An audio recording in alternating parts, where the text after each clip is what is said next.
தமிழ்நாட்டில் பாஜக ஆட்சிக்கு வந்தால் வீட்டுக்கு ஒரு அரசு வேலை தருவேன் என்ற அண்ணாமலை முதலில் வட மாநிலங்களில் அரசு வேலைகள் கொடுத்து கிழிக்கட்டும் என அதிமுக கொள்கை பரப்பு செயலாளர் நடிகை விந்தியா கடுமையாக விமர்சனம் செய்துள்ளார். போய் வெளியில போனா அதுக்கு நாங்க பொறுப்பில்ல. போக போக அண்ணாமலை தெரிஞ்சுப்பாரு, அதிமுக கூட இருக்கிற வரைக்கும் தான் நமக்கு மரியாதைன்னு.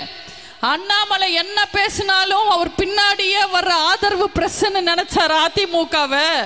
போனா போட்டோம், விட்டா வீணா போயிடுவாங்களேன்னு நாங்க தூக்கி சுமந்தா எங்களையே போட்டு பாக்குறீங்களா?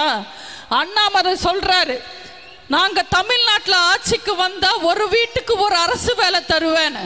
எப்படி தருவாரு? வட மாநிலத்துல கொடுத்து கிழிக்க வேண்டியது தானே.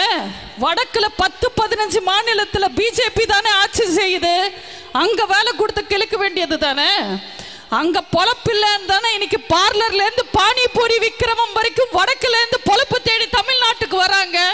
இதுல எங்கேருந்து இவர் ஒரு வீட்டுக்கு ஒரு அரசு வேலை தருவாரா? யார்கிட்ட வந்து பேசுறாரு அண்ணாமலை?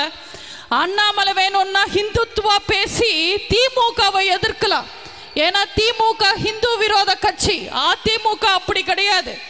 எங்களுக்கு அம்மனும் அல்லாவும் மேரியும் மாரியும் வேற வேற கிடையாது, எல்லாமே ஒண்ணுதான், எல்லாரும் சமம்தான். இது புரட்சி தலைவரோட கட்சி. ஒன்றே குலம் என்று பாடுவோம், ஒருவனே தேவன் என்று போற்றுவோம். செய்திகளை உள்ளது உள்ளபடி தெரிந்து கொள்ள ரெஃப்ளெக்ட் நியூஸை சப்ஸ்கிரைப் பண்ணுங்க.